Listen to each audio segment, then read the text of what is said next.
G'day everyone. For those of you who came in late, you're listening to Retrospective, the Phantom 500 years podcast. ago, he washed ashore the sole survivor of a shipwreck.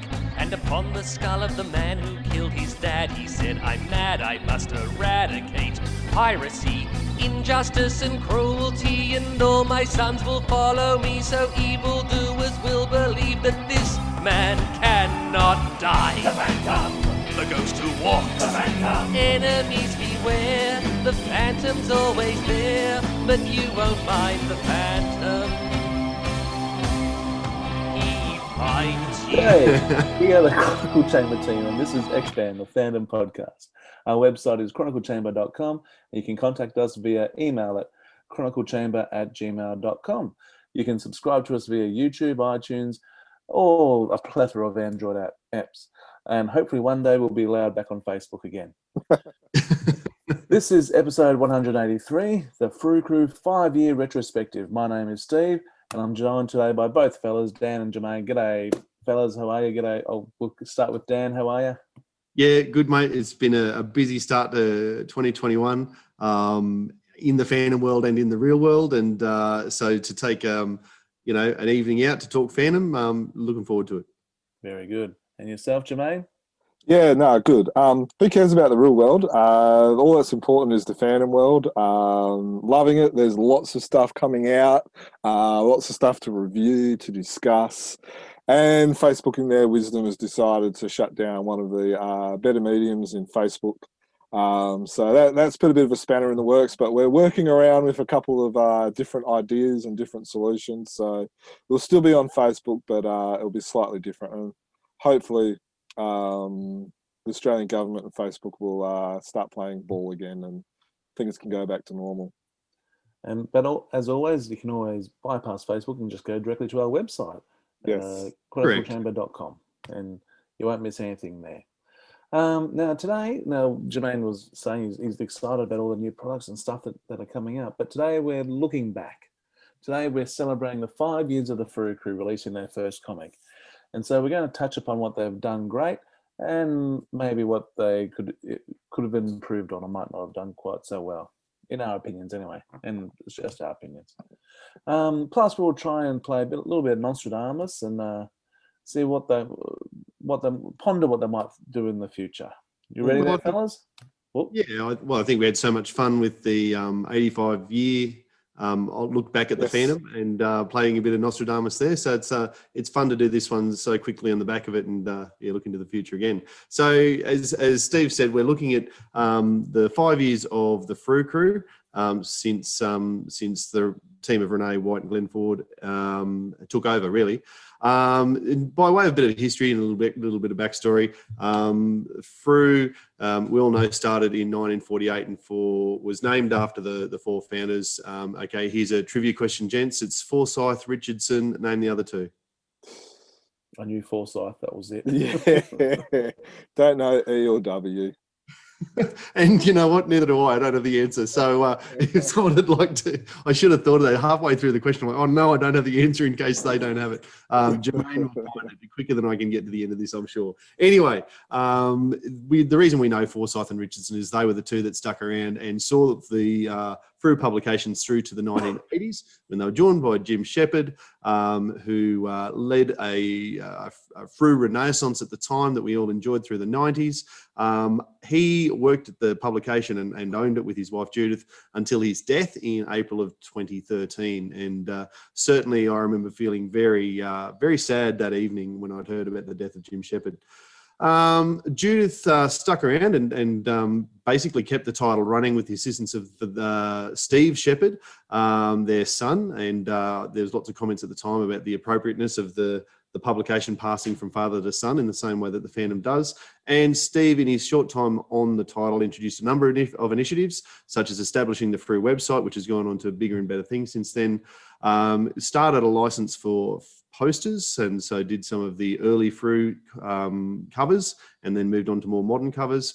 And I guess started the ball rolling there for products outside just the comic book market. And also established the Replica series, the Countdown from 200, which some love and some hate. And Steve did also start the process of improving their covers. I think it's well understood that Jim Shepard's work on the covers had dipped a bit over the last 5 to 10 years in the role. Anyway, in 2014, Dudley Hogarth came in to replace Steve as the editor of the comics. And then in December of 2015, and I forget, it must have been issue 1744, the message from the editor was from Judith Shepard, and she signed off basically and announced her retirement from Frew and the close of the Shepard's dynasty, I suppose, with the company. And that was it. There was no news as to what was happening next. We didn't know. It was a dark, dark time for Australian fandom fans, because over that December and then January of 2016, there was no Phantom comics, and they'd been coming out every fortnight for all of our lives, and suddenly we were without them. And so it was with much rejoicing in February of 2016 that it was announced that Frew was starting again, and we saw 1745 come out, and that had Jeremy McPherson's image on the cover, and it was the snake ring was the story. And I remember that vividly because that was the first new Phantom comic we'd seen. It was such a relief to see it. And we have termed this new Renaissance of Frew as the Frew-naissance, hard as that is to say and harder to spell, but I look forward to seeing that in the show notes, Jermaine. And you have found the answer to the E and the W for Frew. I'll give you the honour, Germ. So you got Ron Forsythe, Jim Richardson, Jack Eason, and Peter Watson. So there you go. Good trivia question. If Phantom ever gets a run on Hard Quiz, I reckon that'll be one of the questions they ask.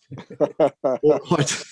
So that brings us up to the start of the Frew Crew in 2016, February 2016. Jam, can you tell us a little bit about who they are? Yeah, so we thought the Frew Crew is a name that we've kind of dubbed. So we thought we'll kind of dissect and tell you a little bit about who they are and what their kind of role. So you've got Glenn Ford, who's probably the face of the Frew Crew, I think is fair to say.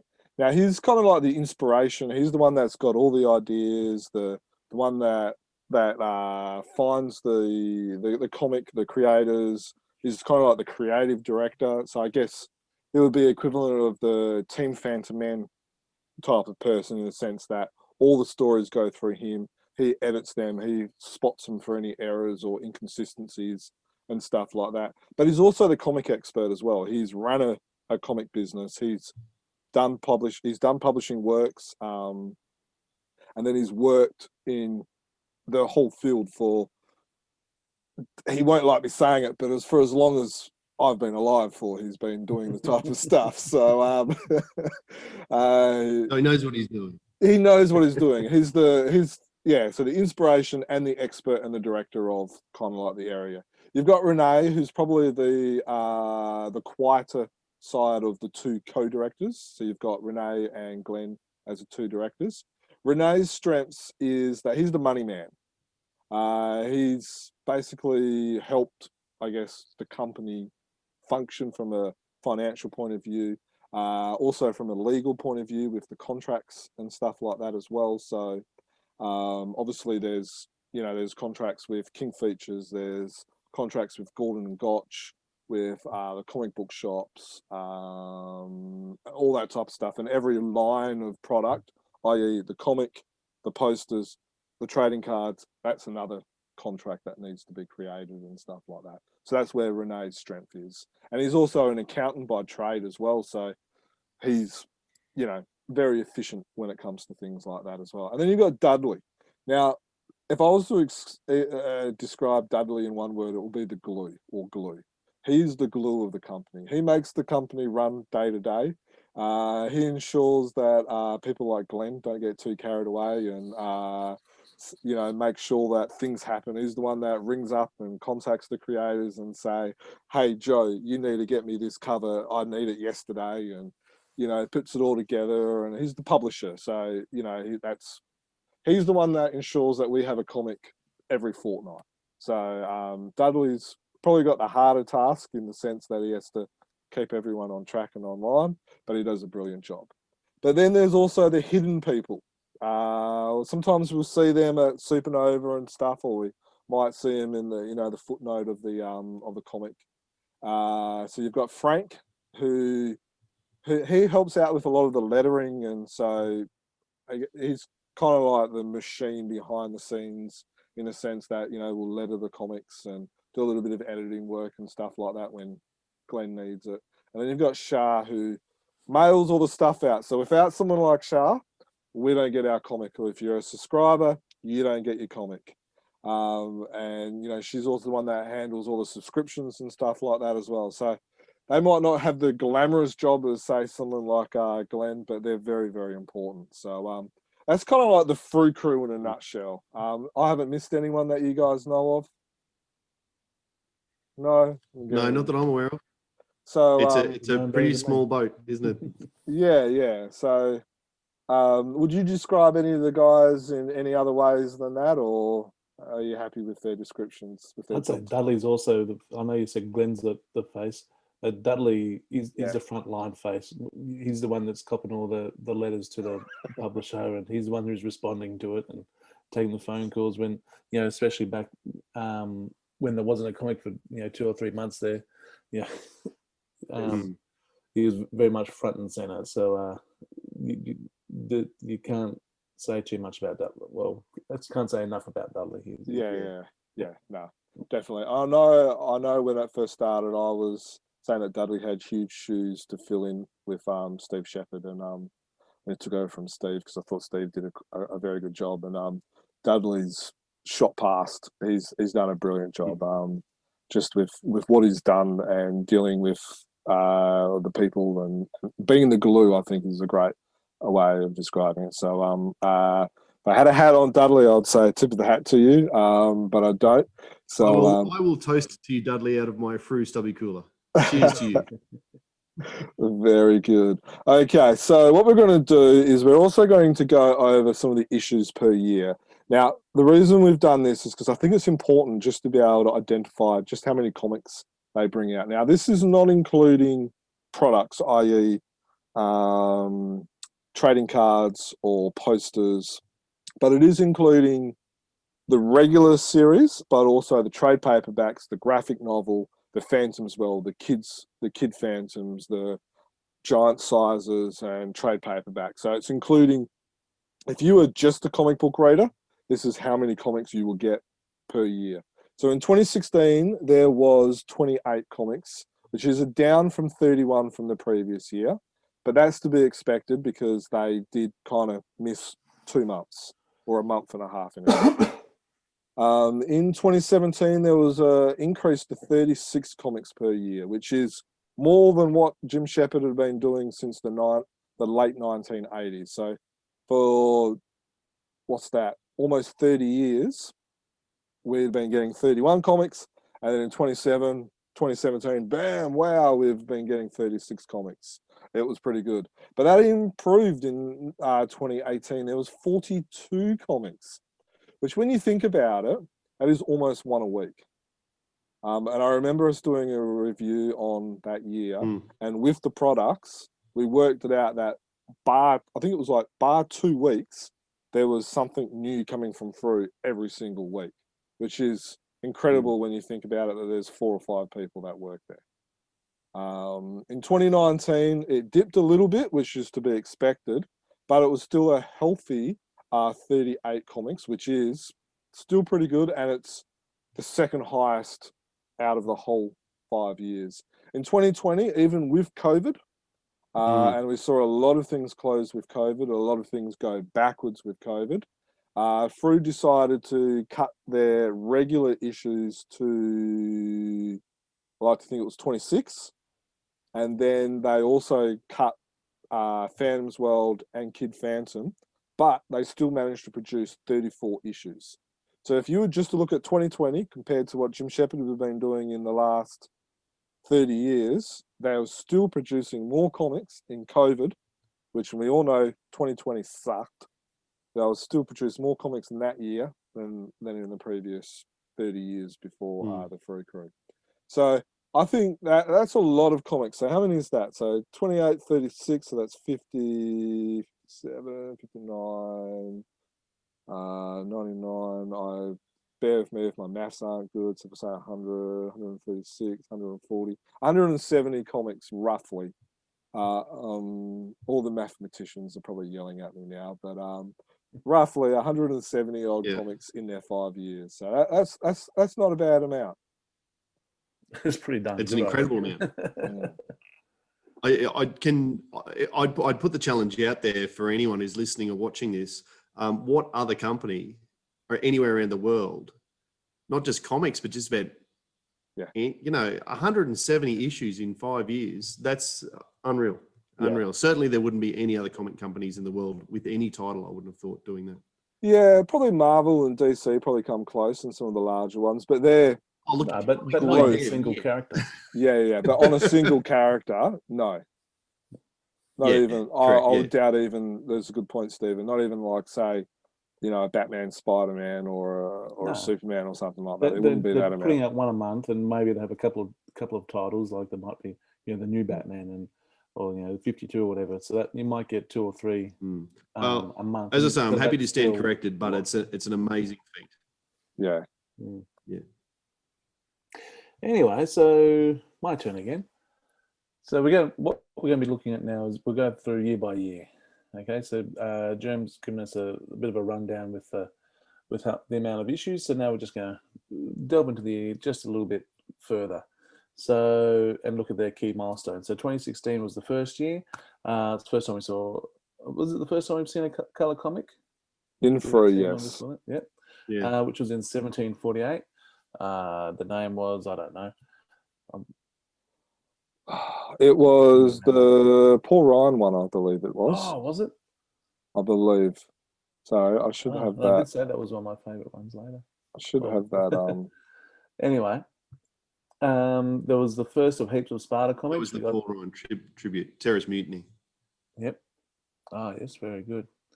Lots of Sparta comics. First of that was 1753. We saw New Zealand wasn't forgotten. We got some special Kiwi covers. The 80th anniversary came out in 1763. We had a Christmas album. We had a Christmas theme for the Christmas special in 1772. We had the Signature series that started. They were at Supernova. They got a stall and they had a special jam cover for that issue that coincided with Supernova, which was 1755. Did they start the Frew Crew badges back in 2016, or did that come later? I added that one and put a question mark because I'm not sure if it was in their first year. It wouldn't have been any later than 2017, though. Yeah, very good. So we reckon between 16 and 17, they start the Frew Crew badges. I'm sure someone could tell us otherwise if we're wrong. Dan, 2017. Well, I mostly just put that in, honestly, to show off my Frew Crew badge and again demonstrate to Frew that we're all big supporters here. I know each of you guys have got your own Frew Crew badge as well. And Dudley, Glenn, Rene just says what the boys think of you, that I'm the only one to be wearing mine. So just a little bit of a quick suck up there. Well, mine's also on display, and it was a little bit tricky to get out of the. The problem is, Dan, is yours is actually, the badge is actually showing below the screen, so it actually makes it look like you're ashamed of it and then you're hiding it. I have to sit up with more pride. All right, so I'm hunched over looking at the screen like the comic fan in the basement that I am. All right. So 2017 was the second year, the sophomore year of the Frew Crew, and they did some launching of some products that Glenn was clearly cooking up all through the first year. So Kid Phantom was. I always saw Kid Phantom. No, I think the first 4 issues perhaps were in 2017. Phantom's World also burst out as a standalone issue rather than just being. I think there was probably 3 Phantom's World. Themed books in the regular series before they went into the 4. Jermaine's holding up his hand before issues. Phantom by Gaslight came in. Glenn's absolute favourite thing, I would guess, of the being able to do in the new Frew Crew was the giant size, and he brought that in 2017 as well. They had their first trade paperback, The Ghost Who Walks. They also had their first themed annual, which was the Girl Phantom title in 1774. It was the Western, wasn't Female Phantom, I think that was their first theme. They had a very special triptych cover commissioned for issues. There was Girl Phantom, Jermaine saying, so I got that one right. Good. The triptych cover by Jamie Johnson, which was just outstanding, and an example of how Frew were willing to experiment with their covers and the money they were prepared to spend on their covers now, as opposed to the Shepherd days, because that's was a magnificent triptych of covers, which then turned into a poster as well. Phantom's Universe cards also came out in 2017 using information that had previously been just left in the bottom drawer, I suppose, that had come from Egmont but Frew hadn't used. So into the Phantom Universe cards they went, and the accompanying folder that came with that. The file cards started coming out with the for subscribers, the cards that show the covers from Frew right through from one to they're working towards present day. And the sketch cover book was the special thing that they brought out at Supernova when they attended in 2017. So a big year for launching new products, as you can see. Yeah, no, that's a good point. So then 2018 you've got, which was the Frew 70th, which in 1820 we saw a nice collection of sequel or prequel stories to classics, and we've seen that a lot of since. So in 2018 we've got with the sequel and prequel, we've got the Princess Sin saga, which is in 1813, and also in the Frew 70th. In the trade paperback we've also got the prequel and the sequel stories, which I think is just a brilliant way of aligning Frew with the Fork classics, and we saw that with Team Phantom when they started creating their own stories. And it's a great way for the Frew Crew or Team Frew to be able to find their groove by copying Fork, and then once they've kind of established and got that core team, then they can kind of go on their own way. So I think it's a great trend that they've started, and so. Yeah, so it's good that has happened. Sorry, I've just got the door opening in the background. Apart from that, you've also got the Kid collection, the Kid Phantom collection, which is kind of like a trade paperback for the first fall, I think it was. Kid Phantom stories collected in the trade paperback, and of course they were still at Supernova. They also had the second sketch cover as well, which was the white one of the 1820. Sorry. So so there's a lot of cool things that they've done. Not as much as say 2016 or 2017, but there's definitely more of a focus. I think with 16, 17 was, I kind of look at it as a scattergun approach, and then they've kind of started to narrow their focus a little bit more. So while it's not as much on paper, you know, you look at here, it's 1.5 lines compared to 3 or 4 lines for the last couple of years, but it's just as important. So 2019. One thing that I'll just jump in quickly, one thing we haven't mentioned was the Folio series, which they brought out, the A3 prints that they were doing for Supernova. So I think that started in 2016 and continued on, became a feature. Yeah. So it usually started off with each, I forgot that, each jam cover. So for instance, 2016 was the Australian theme, 2017 was the Gaslight theme, 2018 I believe was the Femme Fatale theme, and stuff like that. So it's a very good point. And like you said, there was only a line and a half on the run sheet about all the extra stuff in 2018, but 2018 is the year for the comics with 42 out there. So that's right, they weren't having a rest. No. Yeah, exactly. So 2019, we see the much, what's the word, applauded annual, the War annual, which I find I'm not a big war person. I don't read a lot of war themed things. I really enjoyed that annual. That was in 1830. 1850 was Matt Kime, Australian writer and drawer, artist, with a very, very harken back to the Lee Falk days with his story, Day at the Races. Yes, correct. I don't have many signature copies, but I've got the signature copy of that one. 1852. What have we got there? The coloured. Oh, with Billy Zane on the cover. Dan's mate runs under him in Queensland.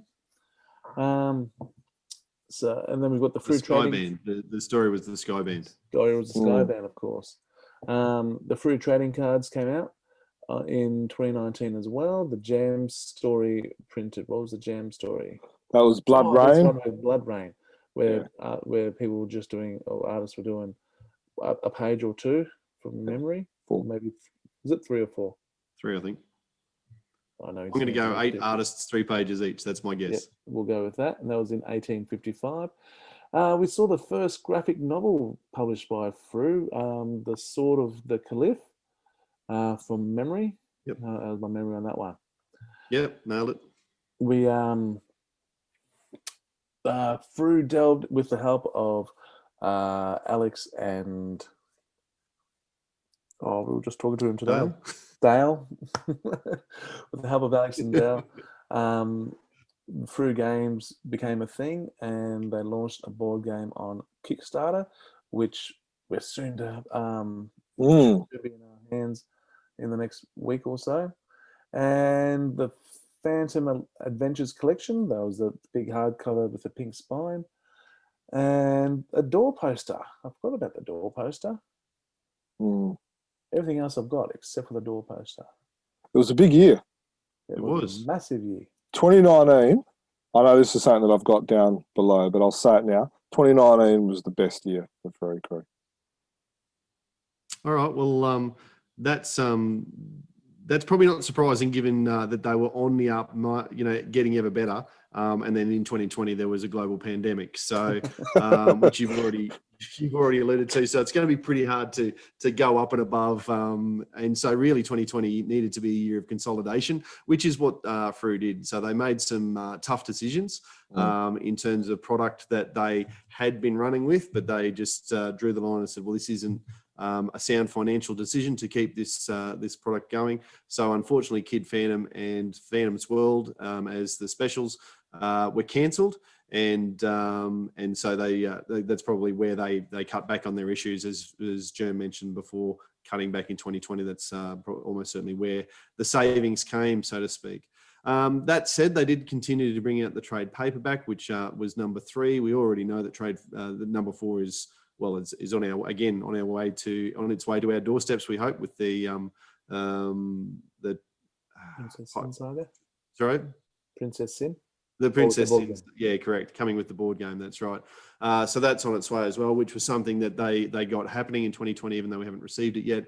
And then potentially, and we're going to have to talk about, I speculated about us Nostradamusing before, or Steve did, or we all did, whatever. But a step into the future for Frew was launching their titles on Comixology, which we see we used to see on Facebook back when that worked, that some people do enjoy accessing their comics that way. So not a lot of new stuff, but as Jerm said earlier, that's to be expected under the circumstances of last year.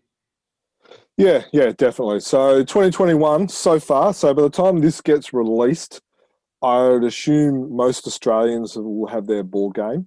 We've been told, and we're aware that people overseas are already getting theirs. We've been told that people in Sweden, Norway, Europe have already gotten theirs. Not so sure on the USA yet. I haven't heard anyone from there or from Brazil.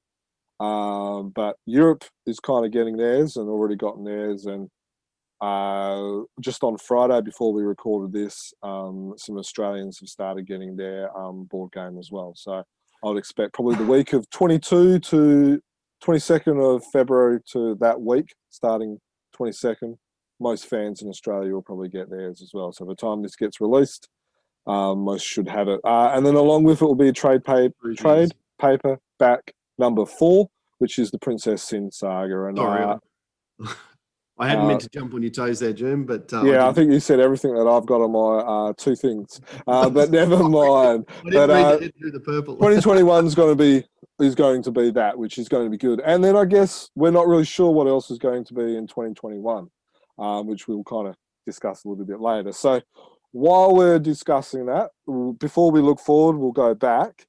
What was your favourite year? Well, I said before that 2019 is my favourite year. Stephen, what would you say is your favourite year? And as we've just looked back. Oh, look, I'm not sure now. I was going to say, dear, I know. This was a question that we hadn't previously thought about. So no. Well, how about we come back to that question after we go through all the other questions? Because I might say something, then I realise that I've said the wrong year. Okay, not a problem. So we'll come back to that question there of what was your favourite year. So talking about questions, so we'll start off with a question. So this has been planned and is on the run sheet, unlike the last question.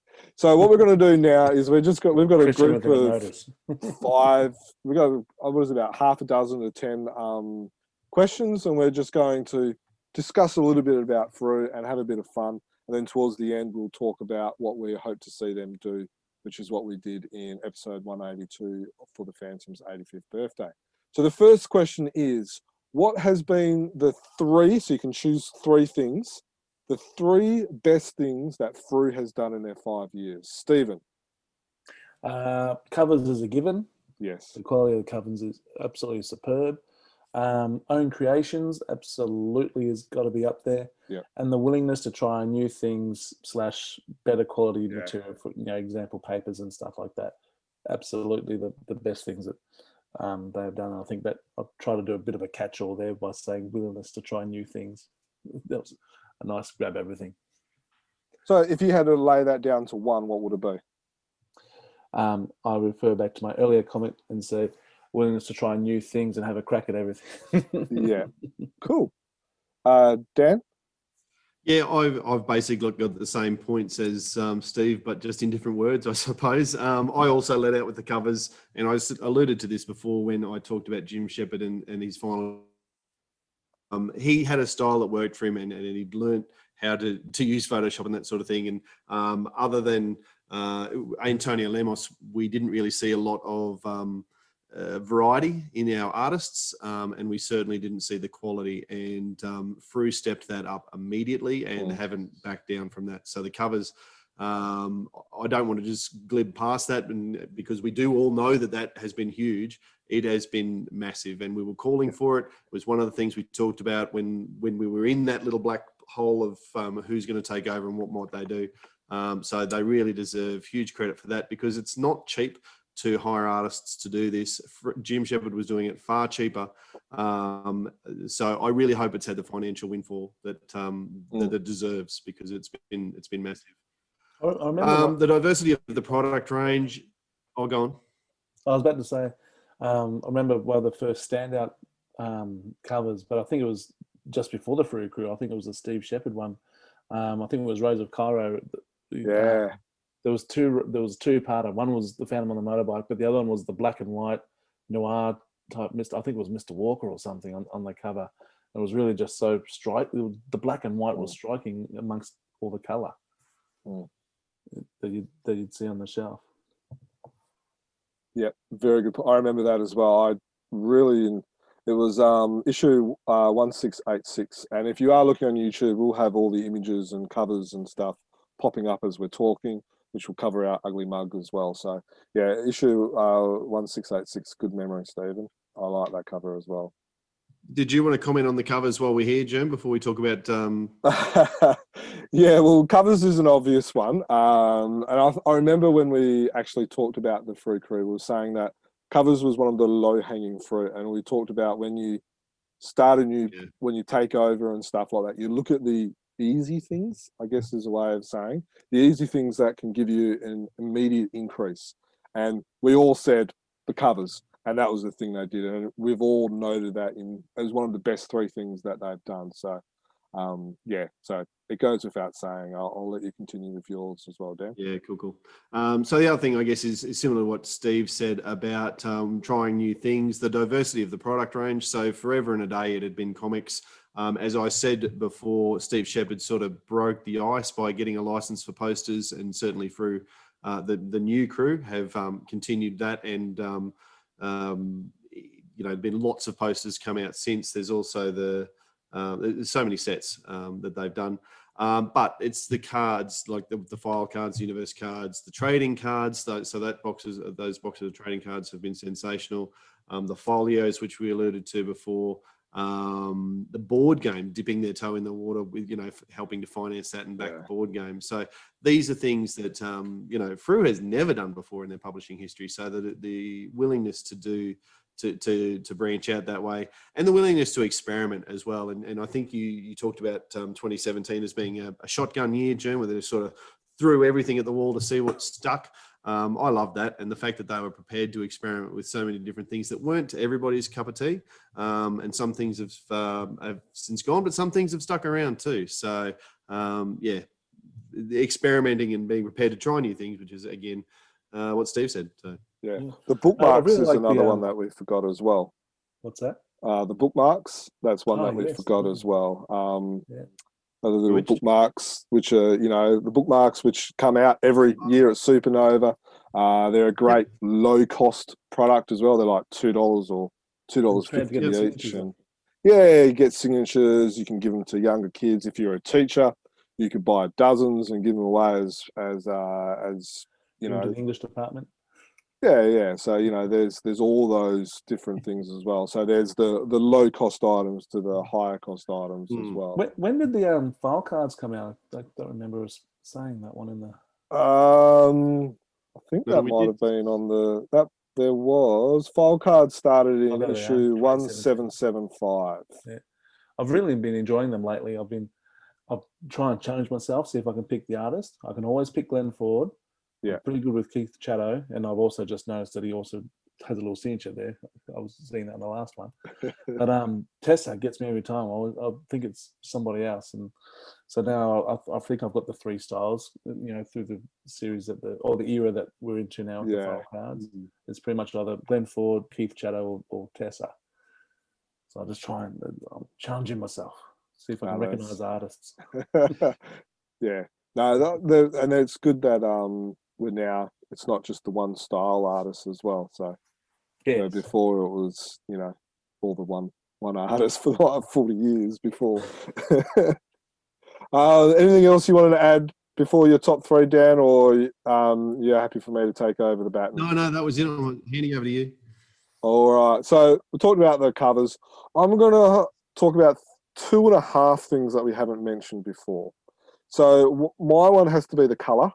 Now, we've done a big color expose podcast, which has got a lot of attention, a lot of good attention for once. And so, in that podcast, we talked about color in the Phantom. And I think that's a good thing. Like, Frew and this also comes with color and Kid Phantom, is Frew's identified that they need to move on from just appealing to the old fuddy-duddy crusties who, no offense, are not going to be around forever. And so they are trying to get a new readership. And I think that's a brilliant point that they have triggered as like, hey, while we need to appeal to our main audience and keep them happy, we also need to get a new generation. Which is something we should be wanting as well, because if the next generation doesn't come, our collection, and we're all sitting in our collection tonight, becomes worthless if there's no one who wants to collect it. So we need the new generation. So I think that's important. It is worth saying. It is worth saying that Frew, their first color issue was their fourth cover issue that they published. Like, they got stuck straight into it. It was clearly something that Glenn had wanted to do for a long time and convinced Rene to do quite easily. Yes. Yes. I was going to say something, but I won't say something. So I'll move on with that one. The other thing is, which is kind of similar as well, saying about with the color Kid Phantom, but also trade paperbacks and graphic novels. Again, it's a it's a key identification that you can't just survive on newsagent sales. And, and businesses like to be able to get money from multiple streams because it allows them, if one of those streams dies, or for instance, if Facebook goes away and your sole business is on Facebook, you're not going to survive anymore. So Frew have realized, hey, we can't just survive by newsagents. We need trade paperbacks. We need graphic novels, which can go into bookshops, can go on Amazon and stuff like that, which is also comic exology as well. So there's that. And then the other thing is hiring not just new creators, which Stephen made mention as well, but they're hiring young creators. So they're, young in the sense of they're under the age of 40. So you've got people like Jamie Johnson, you've got Grange, you've got you've got Wendell from Brazil, and Raphael Dantes, Jeremy McPherson, Alex Tripp, who's I think he's not even in his 30s yet. So there's a whole bunch of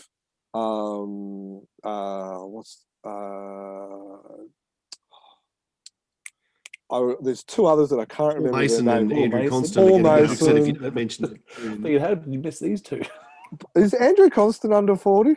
We'll say. We'll say he is. So you've got Andrew Constant, Paul Mason, then you've also got Daniel Picciardo and Camilo Di Pietro as well. So there's I've rattled off a dozen names, 10 to a dozen names of creators that are up and coming creators that are not your golden oldies, that can bring some enthusiasm back to the Phantom.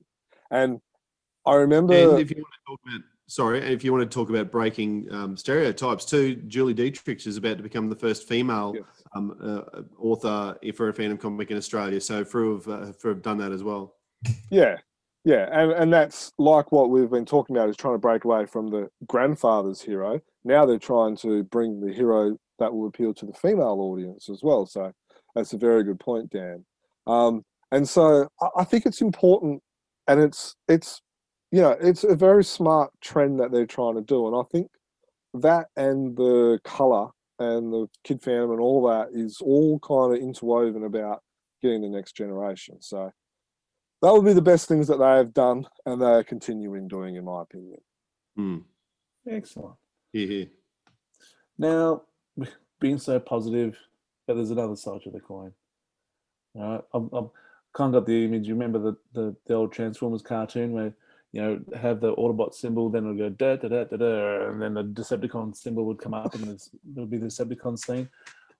What about the three worst things that Frew have done over these 5 years? The three things that just haven't done quite so well. Dan, starting with you. For me, the things that Frew have not been able to do is tell everybody about all the good things that they're doing. We've just rattled off so much stuff that is positive and going forward and all the rest of it, but we know it, and hardcore Phantom fans know it, but the rest of the world doesn't know it. And I think that Frew's promotion of themselves and their marketing of their products has just let them down. And I hate saying, but it's because I love what they're doing and I want more people to know about it. We do our best to try and promote them. So it's not like I'm sitting around going, oh, well, as if only someone would talk about the good things. We've just been doing that. But Frew need to get that out as well. Their communication with their fans, brilliant in terms of his Phantom Forum and that sort of stuff.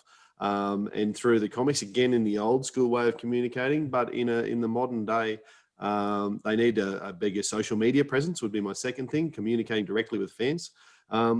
And the third one would be their connection with local comic book stores and bookstores, because you made an excellent point, Germ, about diversifying with the graphic novels and the trade paperbacks.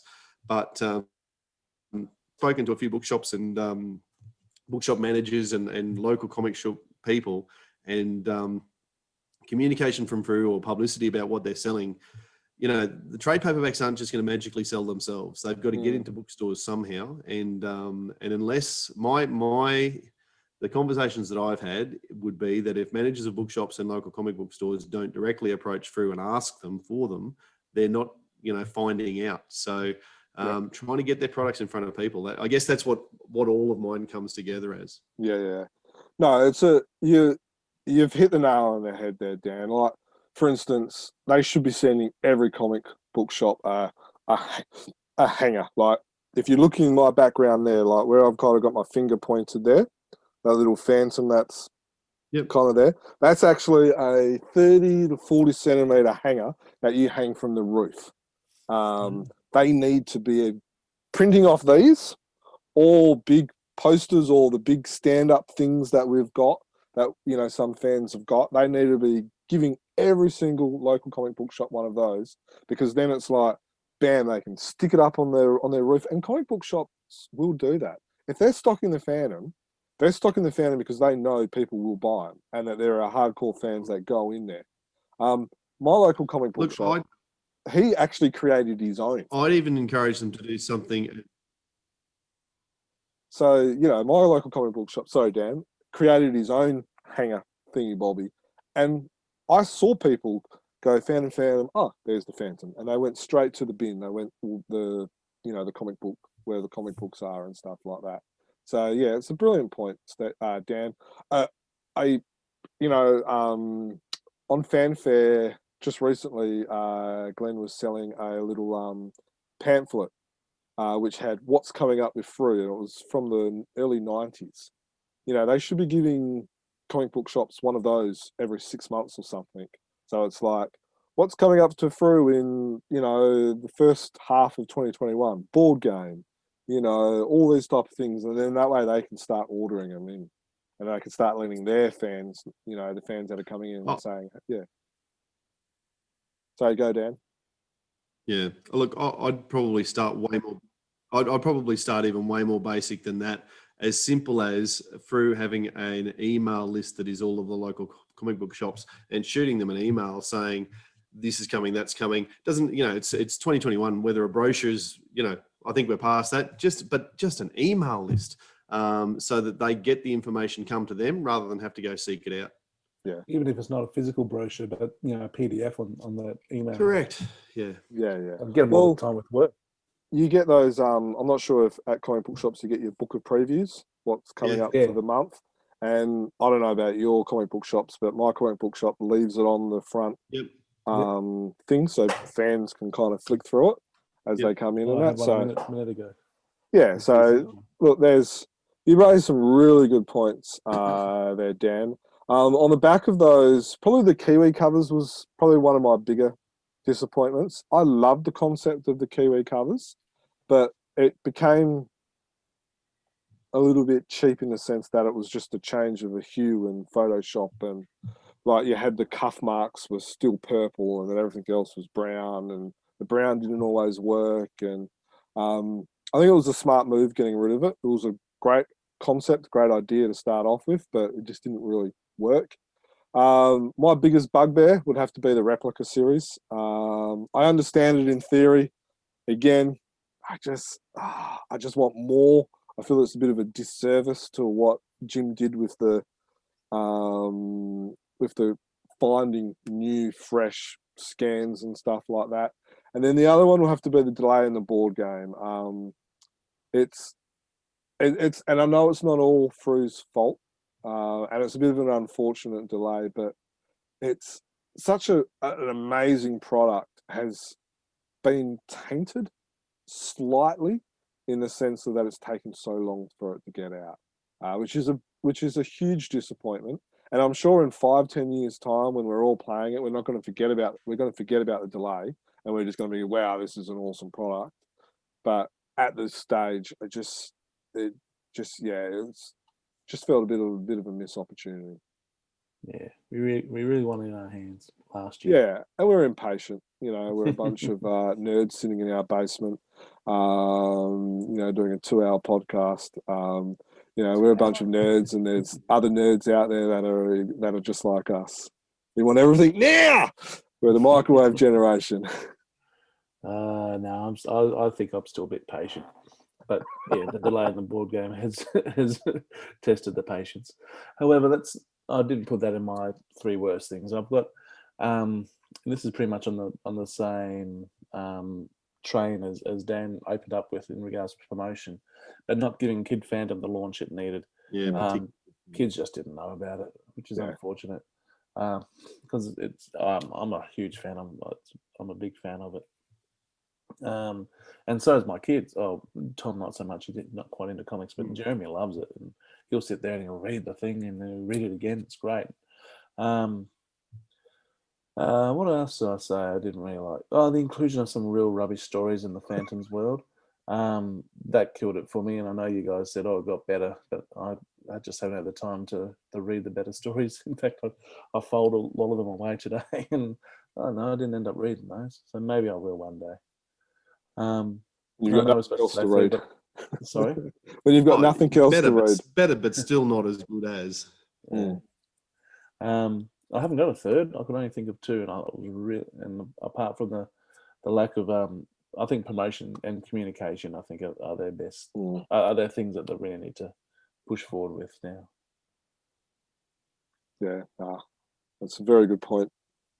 All right. So we're going to, not dwell on those things. We're going to move forward. But we're probably going to imagine a little worst case scenario here, and that is boom, Frew Crew ceases tomorrow. And, we're going to assume, of course, that because it's not worst case scenario, someone else takes over and then Frew continues on and whatever. But if we were only to look at the 5 years of the Frew Crew as exists, Glenn Ford, Rene White and Dudley Hogarth, if that was to end tomorrow, what would be their lasting legacy? We know, we've talked about what Forsyth's legacy was and what Shepherd's legacy was. What about the Frew Crew? So if they ended today, what would be their legacy, Germ? What do you think? It's a good question. Mine would have to be that if I was to give one answer, it would have to be that the Phantom can be more than a grandfather's hero. Because I remember hanging out at the Frew Crew table at Supernova, and I'm a people watcher by nature, and I was just listening to some people, and they go, "Oh, Phantom." They're going, "Oh, yeah." And then one guy was like, "Yeah, I've started picking up their stuff again. They're actually doing really, really good. And, they've got some really cool new stuff coming out." And then the other guy goes, "Oh, I always just thought it was, a hero for, that my grandfather liked. I want to go and, and then he went and actually brought the comic." And I know that's just one person, but for me, it was kind of like a snapshot of what Frew have done, is that they've proven, and I've said it before with Kid Phantom, and some have worked and some hasn't. But with Kid Phantom, with the younger creators, I won't say hip because not all of them are hip. Some of the creators have brought an enthusiasm back to the Phantom and a bit of, dare I say it, almost coolness amongst the nerds. And I know cool and nerds don't always match, but like the Phantom, some of the stuff that's been created has been cool. And we've seen stuff like other, cosplayers dressing up as the Phantom. The previous 5 years that I went to Supernova, there have been 2 cosplayers. Billy Higgins, who was the shortest Phantom, even shorter than the runt from the Night Phantom. And then you've got the Girl Phantom, which I will admit was a huge hit. Shout out to Luke Gagan as well, as he listens to this one. That's a famous photo, that one, isn't it? Yeah, it is a famous photo, that one. I'll stick it up on YouTube as well. If you are watching this, you'll know what I'm talking about. Yeah, hands to himself. But yeah, the Phantom can finally become more than a grandfather's hero. That has to be the lasting legacy if Frew were to end tomorrow. Oh, mine's getting fans excited to talk about the fandom again. Like we're excited every time we have a podcast, even if it's late at night. We're still up full of energy, ready to do it, and giving people lots to discuss and to disagree on, which is excellent. You can't be pleasing everyone, so have something that they're doing something new. Cool. Some people are gonna love it. Some people are gonna think it's rubbish. Why? But they're having these great, rich discussions now. which is much better than a little over 5 years ago when everyone was agreeing that that we were lamenting the quality of the comic. And if they spoke positively about the comic, it's about the Frew 20 or 30 years ago, or about what other companies had done. So now to get people talking in a positive manner about Frew again is phenomenal. Yeah, good point.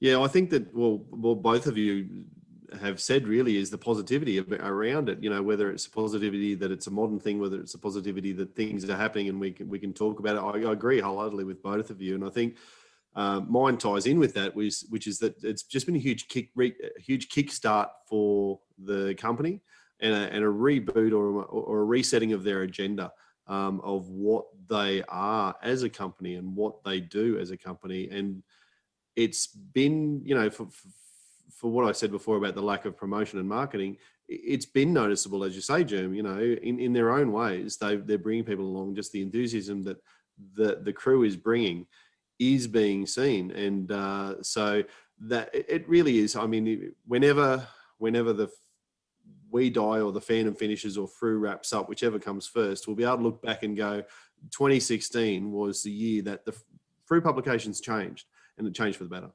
Yeah, no, that's very good. So moving on to our next question. Now, what has been your top 3 moments with Frew? So not the top 3 products, what's been the top 3 moments? Dan, I'm going to kick us off, mate. I've only written 2 down here, and I've decided on my third as I sit here. And they're kind of all tied together in a sense. So the first thing I wrote down was that seeing Frew at Supernova, and I think that I am confident that Frew's first Supernova in 2016 was also my first Supernova. So I don't know one without them, but I can imagine it, I suppose, because I spend 90% of my time at Supernova at the Frew booth, and I couldn't even imagine being at Supernova without it, to be honest. So it must have been so flat and not much to do as a fan, like to hang out with each other and chat, cool. But so seeing the Frew Supernova both every year has been fantastic. The artists coming along, I'm going to tie them into the booth as well, because what they've done really well is always have artists at the booth with the sketch covers or signings and chatting and that sort of thing. It's just fantastic. What a great opportunity. Kid Phantom, we've mentioned that a number of times, but it is one of my top moments from Frew because of the, Steve, you mentioned your sons. My son's well known for regular listeners of the podcast as a Kid Phantom fan. And so that has given us a way to start a fandom conversation, which has been really cool. And he loves the comics as well. And I guess, that all said, an enduring moment, if I have a picture in my mind of what Frew looks like in a sense, it's probably the Lee Falk Memorial Bengala Explorers Club dinner in 2016. Again, my first time there. And Glenn Ford being late to the dinner because he'd been so busy with Supernova and walking in carrying the signature series books, the comic books from that entire year. Must have been 2017 then, I guess. Yeah, it was a different year because I remember this. And he had issues 1 through to 100. He's just late every year, so right. He could be talking about any year. maybe that's the case, but for me it was just an image of someone who was working so hard and driving themselves so hard for this character and this book that we all love, and walking in with the signature series representing the covers that we talked about. That's an enduring snapshot in terms of a moment for Frew with me. Awesome. I always thought I thought it was 2018 I was there, but it could have been. Well, maybe it was. I don't know, but it wasn't 2019. Definitely not 2020. But yeah, I'm going on with Supernova being a real presence at Supernova, especially getting the Phantom into the souvenir magazine that everybody gets. I think that's a huge moment for them. Just about every time I read, they did it 3 times. So they did a Kid Phantom. Yeah. They did a Gaslight, and then they did the cards. The promo card. Oh, yeah, they did too. Yeah, which saw everyone getting the special debossed and embossed version of that card as well. And embossed for after it had been sitting on the ground. And so yeah, that was and you're right. It's just brilliant being able to flick through it, and it's like, oh, Phantom. So yeah. And every time that there's a fan forum in the comic, Dudley's responses in the fan forum, that's always a good moment. He has some pearlers, so good on you, Dudley. Getting the Frew comic on a digital platform, like I don't use digital platforms to read my comics. I have used it before, but I don't. It's not right up my alley. But for some people it is, or for a lot of people, I guess it really is now. So to get the fandom onto that is a fantastic goal to kick. Yeah, that's a good point. But one of the oh my goodness moments was reading the Paul Ryan tribute special and getting to that center page and having the poster that was there, and it just suited so well with the story. Like it did break the story up at all, and there was more good luck rather than good management. But that was just the perfect picture to have in the middle of that comic. It was the perfect extra scene to add in to the story. It was absolutely brilliant. So was that fantastic? Was that a centerfold that you're more than The happy to show your wife?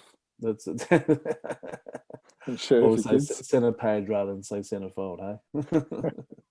Oh, there's the center and it's folded. What were you thinking?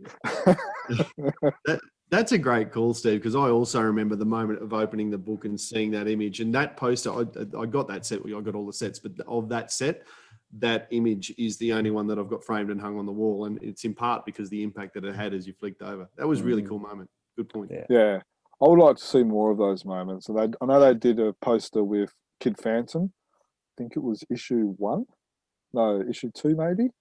But I would like to see more posters inside a comic. So no, that's some very good moments, and I think we're all choosing different ones, which is a nice change as well. Which I think also shows that we've all got lasting memories and moments that we've had with Frew. So it's good. For me, will have to be the biggest one. Will have to be the trading cards, and this is one of the reasons why, going back to the original question, which we've postponed, is that year was my favourite because I remember going to Supernova, and there was just that buzz, and there was that enjoyment about trading, about laughing at poor Nick, who had like 100 of one version of the card, and they were all racing to see who could complete the set first, and or you can get the first Cy Barry card, and it was just so much fun getting the cards and doing it at Supernova and stuff like that. So that will have to be probably my favourite moment with Frew, probably after Supernova, because Supernova, that kind of goes on with Supernova. But the other one would be the trade paperbacks. Like it was kind of like a moment of arrival for Frew. Is it's like, wow, they're doing more than just the comic. They're doing trade paperbacks. And then the other one will be the War Annual. Like to this day, that's still my favourite annual. Like I'm very pessimistic when it comes to the annuals. And, in the last Comics and News, when we did review the 2021 annual, I was very negative about it. But the War Annual, to this day, has to be one of my, probably more favourite, probably top 5, top 10 comics that Frew has released. Ever? Frew Crew has released. We'll go Frew Crew. I'd probably just about go ever. It's a really good book. It's a really good issue. And so, for me, that was a great moment. I loved reading that annual. And I have not felt, I probably felt it with the Girl Phantom. That was an enjoyable read. And then the Western one was intriguing because it was a new theme and there was some new stories and my name was in it. But the War Annual just enthralled me and it hooked me and it was exciting. There was a great cover. There was great artwork, great storytelling, and then there was some great classics which went with it. So it had a brilliant moment for me. So overall, sorry, Steve. I was just thinking with the trading cards, you got, doing it at Supernova. I didn't make it to Supernova that year, but being able to do that with my boy, Jeremy, he got right into it too. So after I had completed my set, then was on to completing his set. Yeah. And it's a good sneaky way to get a second set in the house. Yep. Yeah. And I believe, Dan, you did the same with your son, and I know I did the same with my daughter. Like so we had I brought 3 boxes. I've still got one sealed, and then I opened one at Supernova, and then I opened one with her, and so we were going through doing the cards, and I was like, "Oh, Cyberic card, you can't take that. You quickly take that off her before she dings the corners and stuff like that." So yeah, it was fun. So that sort of leads into our next question, which is the favourite product of yours that Frew has brought out in the last 5 years. And when we say product, we mean anything from regular comic book issue through to the trading cards and the board game. Well, the board game we're going to set outside because it's outside the 5 years. We haven't received it. It's not fair. I think it probably would get into our top 2 or 3 if it had arrived last year, but it didn't. So of the things that we've actually been able to purchase, Germ, I think I know what your 2 are going to be because based on your last. I mentioned it in the last one. I was answering the questions. And I thought, man, I should have thought of better questions. So it will have to be the trading cards for one, just because. I think one of the reasons why it made it special is I talked about being able to do it at Supernova. And then there was such enjoyment in able to, like, that day, that night, and the next day being able to help others fulfill their complete sets. But I missed that in the 90s. So I wasn't a fan until 1996, and I didn't have enough money to buy the gallery cards and the fortnightly comic. So I had to make a decision on what to buy. So I went with the fortnightly Phantom comic. And then I brought them afterwards, but there was no opening the packs, stuff like that. I was buying sets from eBay or from other people and stuff like that. So I never got that enjoyment. I had it with football cards. I went through the phase with football cards and basketball cards and all that. But I never had that moment with the Phantom, which kind of sounds a little bit weird, but I'm sure people will know what I mean. So for me, that has to be my most favourite. That's going to be the quote from this episode. I just never had that moment with the Phantom. But yeah, so that has to be my most favourite Frew product. And then if I was to put it from a comic point of view, it would be the War Annual. Cool. For all the reasons that you've just said, I'm sure. Yes. Look, I'm going to go a little left field and probably, I'll probably answer this question differently tomorrow. I'm not sure I would have answered it this way yesterday, but it's just what I thought of when I was sitting down to answer the question. And probably my favorite, like, single product would be the Chris Wall door poster. I really love that poster. And Jerm will have a picture of it on the screen now, I'm sure, when he goes through to edit. But I've got that poster laminated, and I did it in a matte finish, and I hung it in a place where I see it at least every day, if not 2 or 3 times a day. And I just love it. It's a really powerful image, and to have that so huge, and yeah, so love that one. And the graphic novel, The Sword of Khalif, again, a bit of a left field one, and I surprised myself in a sense to say it, but I really did enjoy that story. The art took about half a page or a page to get used to, and then I quite enjoyed that. And I also like what the graphic novel represents probably as much as anything else, which is branching into another place for Frew. And it's a shame that the second graphic novel, if that is in the pipeline, hasn't eventuated yet, but I'm looking forward to it. So yeah, as much for what it represents as for the actual product. Yeah, it's a great call. Steve, what about yourself? I've got the Frew Crew badge was my number 1 for. But you're not wearing it. Which I'm not wearing it. Like I said, it's on display just over there. No, I love mine. Yes. What about the Frew Crew badge? Hey? Why the Frew Crew badge? Because they said that I deserved it. They took time out of their very busy schedules to answer a question or whatever it was, or listen to a suggestion, or I can't remember what it was now. I should find it. How many attempts did it take you to get the Frew Crew badge, Stephen? It doesn't matter. I've got a Frew Crew badge. And not just me, but I've got one for my boy as well. So I've got two. So yes, so that I'd have to say that, and I'm always there. Thank you for my Frew Crew badge, because yeah, not everyone's got a Frew Crew badge. Only It's true. specific people. It's something you got to hold dear. The cards, you mentioned the trading cards, Jam. Absolutely, the trading cards, but also I've also mentioned the file cards. So I'm playing a game with myself. Keep myself entertained. But and the universe cards. I do like the card collecting thing. I started collecting a little bit before you there, Jam. I'm a couple of years older. So yeah, I was buying packs of cards back when I was a kid. I remember cricket cards and Batman movie cards and footy cards. I wasn't into basketball, so I didn't bother about basketball cards.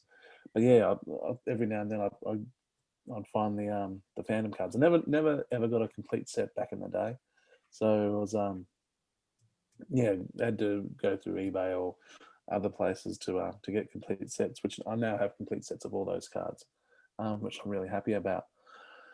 And the comics that they're putting out, you can't say that Frew have been renowned for their comics, of course. They're a comic book company, and that's has to be one of my top 3 products that Frew have been putting out. So in other words, Stephen, everything that Frew's doing is your favourite. Well, I haven't got that doorpost. I haven't read everything like the Phantom Adventures and everything. The Pink Spine. I've got it, but I haven't read it. I never. Phantom's World wasn't a big win. Almost everything from Frew. People can criticise me for being too positive, but no, it's great, and I love the fact that we all came up with different type of answers and stuff like that. And I think that's been a real positive thing about what Frew's done, and looking at all of our answers and stuff that we've discussed, is that they are, they're making a lot of runs in a lot of different areas and stuff like that. So yeah, no, it's been enjoyable listening to all these things and remembering my own memories and the memories that I've shared with others as we've discussed them as well. Now it's time to narrow it down. Rather than going through all the products, it's down to just the comic or trade paperback. Sorry, not trade paperback. What has been your favourite Frew comic or TPB? And this is the one where I hadn't had an answer for, which you could probably guess because of my positivity with all that Frew has produced. I haven't been able to nail one thing. I thought about the trade paperbacks, but couldn't put one above the other. I was hanging out for them to put the triads out, and they did, which was great. But it's an old story. Should I go with something that's old, or should I look for something that's new? I cannot narrow it to one comic or trade paperback. I'm maybe after you guys talk. No, I can't. I don't want to say the war one, but because then I can't say the triads, or I can't say the triads because then I can't say trade paperback one, or in perfect Stephen tradition, you're going to sit on the fence. No, hang on. I think he's got an idea. I got it, because you talk long enough, you figure it out, and it's the sketch cover with like the story is just John of Timpani. The story doesn't matter. It's the comic with the hard cover, and you can actually get someone to draw it. Like you've got 100 of them behind you there, Jim, I usually do. And so being able to, I've got a couple of sketch covers now, and I'm going to say that's a comic, and that's my favorite because you can get your own little bit of art personalized bit of art onto your own comic. I'm going with you actually landed on an excellent answer, Steve. Yeah. After all that, I could just edit it out like 10 minutes. And no, don't edit it all out. But no, it was a brilliant response, Stephen, except for the bit where you came up with a good answer at the end. A brilliant answer, Stephen. I'm kind of spewing. I didn't miss out on. I haven't mentioned the sketch cover tonight because that's one of the things that I love and I actually collect is sketch covers. I think I've got, I think I'm about to about 45, 46 or something like that, and I've got two more on its way, and like, one's landing tomorrow and stuff like that. So yeah, so it's something that I really enjoy as well. But for getting the sketch cover, my mine would have to be the trade paperback 1 and or 2. Like I like 1 because it was brand new and it was really good, and I love the cover and I love the concept and these stories in color. But then I like 2 because it had the brilliant modern day cover, and then it had the sequel stories, which I really like that concept, and then the classic stories were in color as well. And then it had probably one of my more favorite stories in Jungle Love. It's just a fun story. So I might go trade paperback 2 would be my all-time favorite Frew comic trade paperback. That's interesting. Yeah, and we're all going to have different ones. And I hear what you're saying. I didn't enjoy the cover so much, and every time I see or think of trade paperback 2, I see the cover, and I didn't enjoy it as much. So I've gone trade paperback 1 as my preferred trade paperback, and it has to sit there as one of my favourite publications over the last 5 years because just the way, the concept of it, that this is the book that you give to somebody so that they can learn all about the fandom, and you hear all of the origin stories of everything. Much as I'm not a fan of the origin of the Skull Ring as told in that particular collection, it's the only one we've got really of any depth. So I would have to rate that trade paperback. I do need to mention the Fandom Goes to War annual, war-themed annual, because I've just said before that I would have it as probably one of my top 5 Frew publications of all time. So it has to be in here. But I do want to give a mention to issue 1763, which was the 80th anniversary, of the character. No, what was it? Was it 70th anniversary of Frew? 60th? Oh, what was it? It's sitting over there, but I can. It's the back. 70 would be Frew.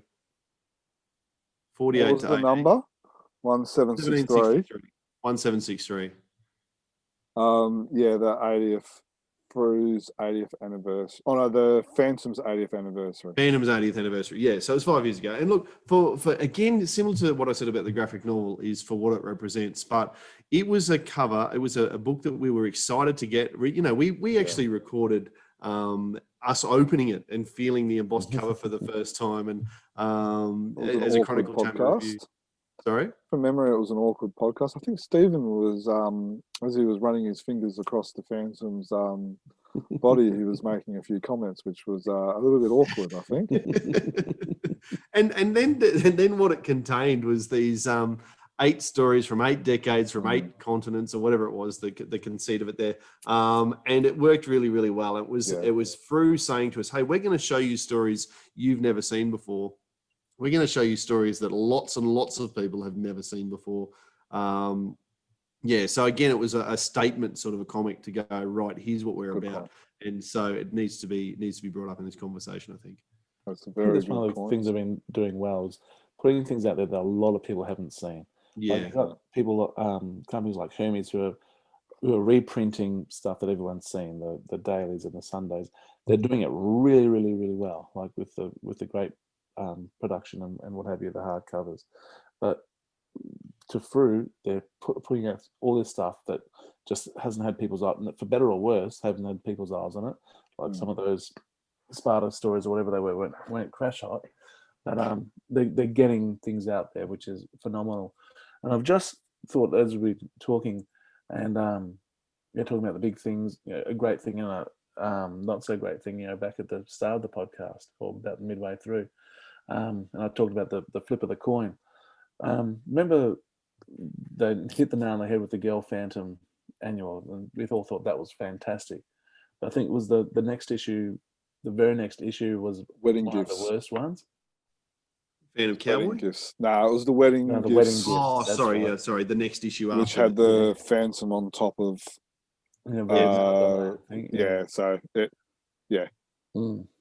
So you went from this incredible high to this. What the hell were they thinking on that one?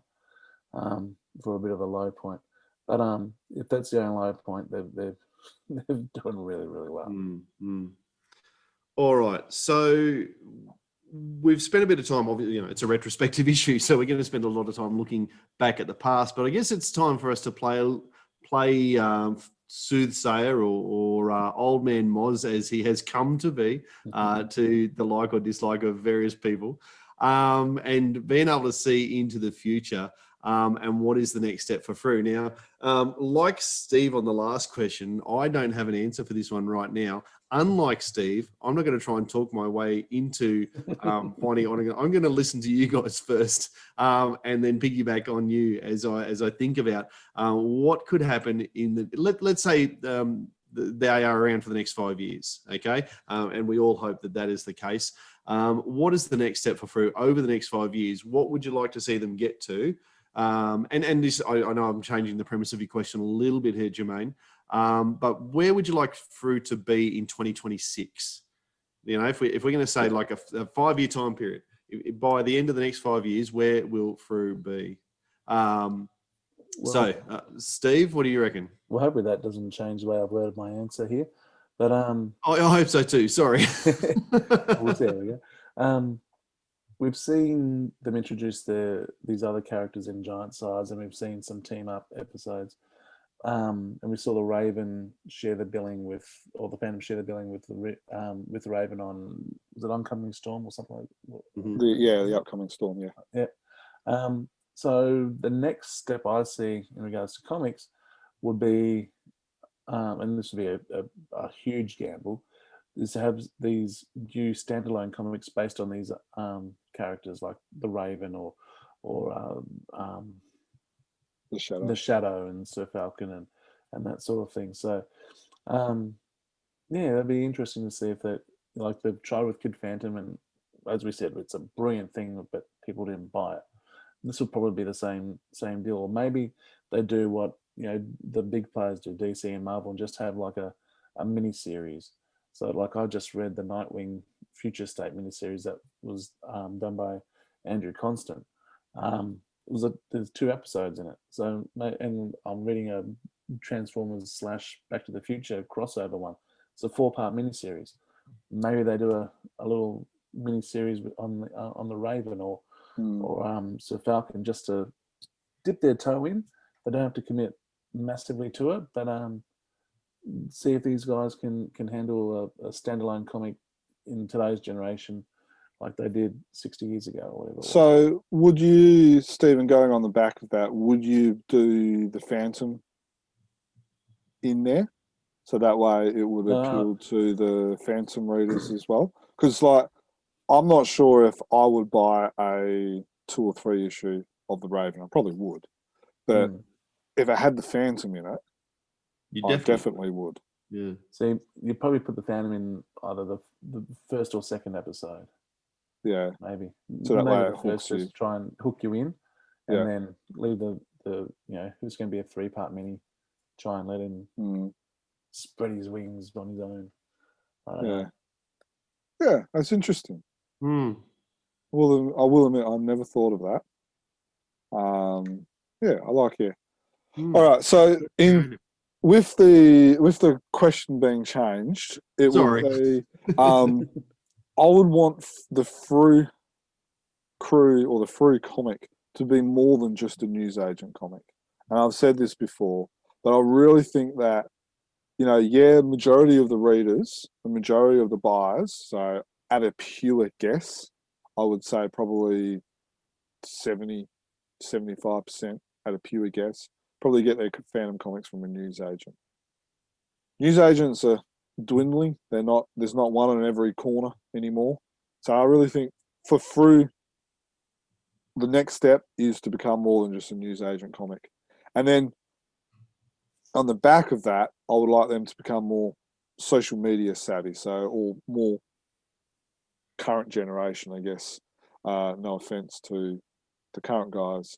So, whether that's social media, whether that's comic, continuation with comicsology, what about little cartoons, or like what they did with the Kid Phantom, or web comics, or, things like that. What about could a Frew app work? And so they release a page, or even on their website or on their social media, could they have like a comic, and then so they go, page 1 is one day, and then the next day is page 2, the next day is page 3. Just there's a half a dozen ideas, but just something to be able to target and be more than just a newsagent comic. And then on the back of that, even going one step further, to be able to do tie-ins with the next Phantom movie or the next Phantom TV show. So let's just say we get what we want and it's on Netflix. So could they, have a story that, let's just say there's a Netflix show and it's like Arrow, which we've talked about and we've all said that we will watch and stuff like that. Could they then release a comic that ties in with that? So could there be like a story 0, or, could the comic be drawn in the same way of the characters that are in the movie or something like that? So that way the 21st Phantom looks like actor Z who's playing the Phantom, and Diana's looking like, that girl, and Kit and Louise look like them, and it could be, it could be done by stills, or, actually stills done from the TV show in the comic, or, so just, I guess, that's if I had my way, if we're playing Nostradamus and we get all that type of stuff and it all happens, like all that type of stuff could be cool if it all happens. So that's where I would like to see Frew starting off with becoming more of a newsagent comic, and then, I guess coming up with cool things. Well, I think that it's been very useful to listen to you blokes have a think about what you've got, because I've been taking notes the whole way through, and so much of what you've said I agree with. In terms of being more than just a newsagent comic, I'd love the idea of being able to walk into a bookstore in 2026 and there's a Phantom section, and that you can buy the graphic novel, you can buy the trade paperbacks, whether it's at a QBD or a Dimmicks or any other bookstore, just that, they're sitting next to the Asterix and Tintin books, and I'm sure there's probably modern comic books Marvel that and DC. But they need to actually have that imprint there. They've got the product, they just need to get it and have that presence in the bookstores. You mentioned social media, German. I talked about that earlier as well, so I'm not going to go on about that again. But 5 years from now, they've got to be getting that right, because it's only going to put them more behind if they don't. And I guess the last one that I've sort of cobbled together from your ideas, and it hinges back to something you said earlier in the podcast, Jermaine, about Glenn Ford's role as the creative director of the stories. And you said something about him being akin to Team Phantom for Egmont. I'd love to see that team grow and get a writing team on who starts to, we've talked about that scattergun approach. Yes, they've had a look at all the different avenues they can take the Phantom. Maybe they do need a creative team who oversees, okay, here's a path we see the Phantom taking, and it fits in with the newsagent this way, and it fits in with Team Phantom. And maybe there's a team up there, who knows, 5 years from now, that maybe Team Phantom and Frew collaborate a little bit more. But to get a creative team that directs how they want Frew stories to go, and it would be important for me, I think, to have in as part of that team younger people as well. And you talked about that as well, Jim, earlier, about the youth that's coming into Frew, so that there was a succession plan that started to become evident, and you could see some long-term, I would love to have confidence that Frew will be, as I said before, that I'll die before Frew do. That would be a way of making that happen too, heading down that path. That's a very good point, and it ties in with our next question. So if you guys got the tap on the shoulder by the Frew Crew and they said, Dan, Stephen, Jermaine, or whoever, we need you at Frew, what would you do? Get a divorce. What, from them or from your wife? It wouldn't be my idea, but it did happen. What, you think she won't say yes? He doesn't think he knows. So No. I guess it's, and we've kind of talked about, and Dan, you talked about it there, and so I'm assuming your answer is going to be very similar as what you said there as well. So you kind of got the Probably, short term. So maybe we'll go as like, what would you do immediately, and then where would you take Frew? So Dan, you've kind of started there. So is there anything you want to add to what you've kind of already said? Yeah, no, not well. That would be, now that I thought about it, and honestly, that is something I came up with while you guys were talking about what you'd like to see in the future. So I haven't fleshed out my thoughts on that properly. But yeah, a writing team that sort of guided the creative direction of the character that Frew was presenting and came up with their own storylines, like your Sandal Sings, like your 20-second Phantoms. So obviously not everyone's going to enjoy them, but they have a path, an overall path for the Phantom. So you realise when you've just said Sandal Sing, I'm going to have that picture of Sandal and the Phantom kissing, splashing up on the screen. Good. I'll just punch it from both sides. So that'd be a long-term goal. Short-term would be about marketing, promotion, and super short-term, it'd be something as simple as making the pictures on their website easier to copy and paste, so that local comic book stores can copy the picture of the cover from the website and add it to their own website and sell it off their own website, because that's something that is a sand in the gears of a local comic book store who is trying to put Frew comics on their website. So that's an immediate thing. It speaks to marketing, promotion, and connection with local comic book store owners, which I talked about probably an hour and a half ago now. But yeah, those would be the things I'd do if I was suddenly involved. Stephen? I'd publish and I know that Hermes is about to do the DCs, but I'd love to see the DC, Marvel, Moonstone stories come into the Frew comic. I remember sitting here a couple of years ago talking with Glenn. Oh, hang on, is this? They do have a license to print any story, I think now, don't they? Not they used to. I'm sure I've heard that on the grapevine. So it would have been great to see the DC stories in there, the Marvel stories, the Moonstone stories, the stories that not everyone's read, and getting them back in there. And that goes back in the theme I was saying before, like have those international stories that not everyone's read. But how about these English stories that people haven't read either? So that'd be great to see. Yeah. I'd like to think that my contribution would ensure that there's a new comic every week to fortnight. So whatever I'm doing, that's to help Dudley to make sure that there's a comic there every week to fortnight. Awesome. I'm glad you said help Dudley, because for a moment I thought you were gunning for his job. No, hell no. Yeah, I think Dudley's probably got one of the more thankless jobs. Thankless. Now, I will admit, I actually, in preparation for this question, I actually asked my wife. I said, if I had the tap on the shoulder, would you move to Sydney with me? And she said yes. So probably my biggest problem would be moving the Phantom collection. But my wife did say yes. So so Frew, I've had that hard question already. I'm here when you need me. Consider this my application.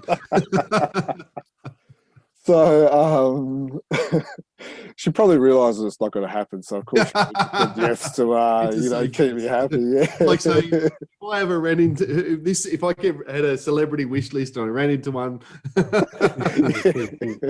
oh sure.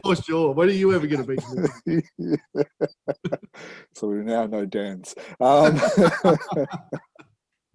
So getting back to the serious note, so mine would be, I've got here get rid of the replica series, but I would change the replica series. Now, on Phantom Collector the past week, I've done up a quick video of kind of like what a Team Phantom Men replica book looks like. I've actually got one here. Give me 2 seconds. Preparation. So this is kind of like what it is here. So you've kind of got a hardcover. It's got a dust jacket, and then it's got an article or two at the front, which is, very similar as what we get by Barry Stubbersfield. And then you've got the same format where you've got the old comic and then it kind of goes through there.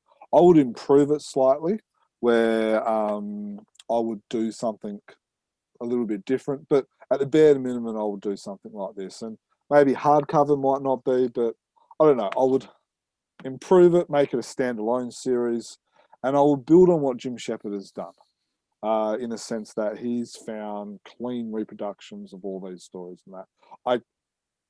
For all the Forkus out there, I don't think we can just get rid of the stories, because even if you're a new Phantom reader, you will learn to love these stories as you get them, but they have to be done properly.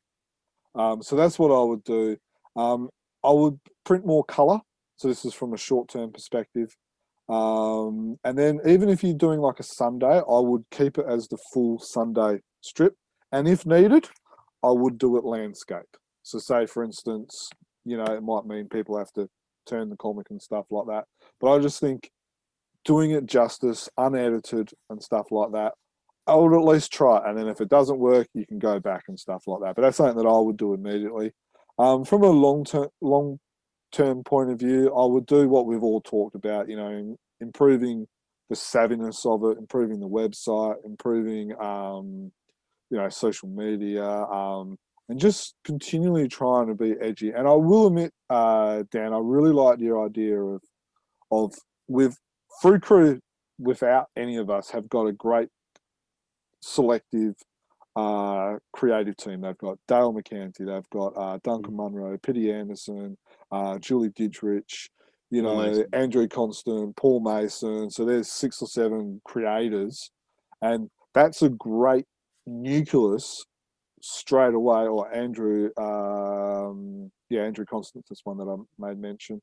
So you could create your Team Frew, which, you know, which you've made mention as well. And it's a brilliant idea. Just to be able to, I don't know, Team Phantom do a good idea, but I'm sure there's other ideas that we could explore. Maybe have the Phantom visit Australia more often.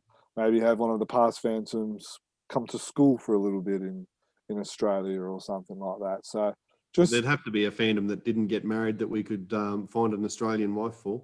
Yeah, you know, just I guess to be able to, you know, they're all brilliant ideas, and I guess just being able to keep the youthfulness as well is that we, you know, I'll lump even you into this one, Dan, is we are all kind of youthfulness compared to the current Frew Crew.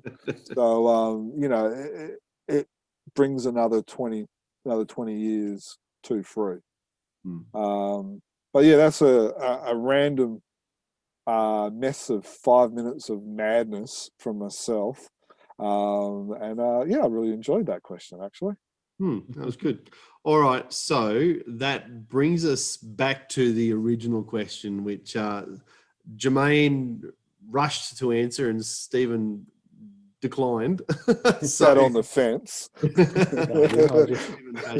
like Steve, a good test play, just bide your time and you wait. Jeffrey Boycott up there, just I'll see it through to storm.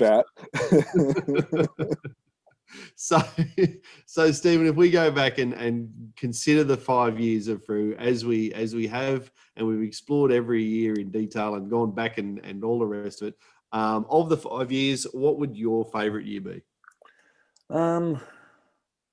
Still hard to say, but I can't remember if it's 17 or 18. The year that I actually got up to Supernova and met them and met you guys, and you know, in person and that. So it was, I can't remember if it was 17 or 18, but I'm going with that one. And it's hard, yeah. So whichever year it is, that's the one it was. And both years are fantastic. Like 17, you got 36 issues, but you got a stack of new ideas coming out. And 2018, where there wasn't as many new ideas coming out, but there was a plethora of comics. So whichever year it was that I'll go up to Sydney and see everybody, I'm picking that year. It was 2018. There we go. There you go. You just liked the shower moment that we had, didn't you? The less said about that, the better. You're sticking with 2019, Germ, I imagine? I am. The stories were great. We kicked it off with the War Annual. We had brilliant single issues like the Jam story, which was 1855, 1850, which was Matt Kimes' one, the Billy Zane cover, which was 1852. You had the Frew trading cards, which I've said is my ultimate favorite as well. And then, you know, you had the Kickstarter as well. That was fun watching the Kickstarter every day. And, you know, and on social media, we're talking about it, and in private chat with us and the creators, we were, you know, like edging. Yeah, we just did another pledge level, and then we do another one. And, you know, 2019 was just a barrel of fun. Just with some cool items, and you know, the stories were great, the issues were great. So 2019 for me. Very good. Well, 2019 for you, 2018 for Steve, and just to be cantankerous and different, I'll go 2017. I completely understand both your reasoning, but for me, 2017 was the year when they threw it all out there and said, well, let's see what sticks. We just got the real understanding of what Glenn and Rene were prepared to do to try and explore the market. Kid Phantom, I've said a number of times, is a real highlight for me. But we also saw the first trade paperback. We saw the annual was themed. We saw the triptych covers, the release of cards and folders and sketch covers and folios. It was just, you know, we saw a huge diversification, and we really saw what Frew were going to be all about. So you're absolutely right. By 2019, they were consolidating and doing that well, and they had rode that road in the middle.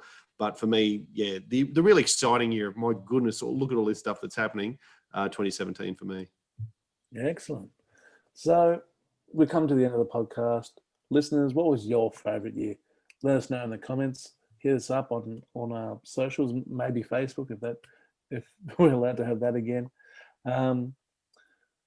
Yeah, let us know what would you do if you were in charge of Frew for the next 5 years. What else we got? Other things we discussed. What was your top 3 moments? What was something that you think they should have done better? What's their lasting legacy? Have a crack at answering these questions. Maybe when we put this post up in our socials, we might add the questions in just to have a go. Give you some a prompt. I don't know. We'll sort something out. But at the very least, let us know what was your favourite year and what would you do if you'd take over Frew. Let's start off with that. Of course, you can always hit us up at our website, chroniclechamber.com, our email, chroniclechamber@gmail.com. Our socials, you search Chronicle Chamber, you should find us. And hopefully you'll be able to do that again on Facebook. Not Chronicle Chamber as if you can't find us on there, but Phantom Collector. I think that one's still live, isn't it, fellas? Yep. You're listening to us now, so either you've come up onto us by accident, or you've subscribed to us on iTunes or Spotify or via apps like Podbean, Player FM, Castbox, Listen Notes, or you're watching us on YouTube. So, g'day. For those of you who are listening to this on one of those aforementioned podcast things, that was just me striking a pose. Rightio. Fellas, it's been fantastic. It's before midnight, which means I get slightly more than 5 hours sleep before I've got to be up in the morning. Thanks.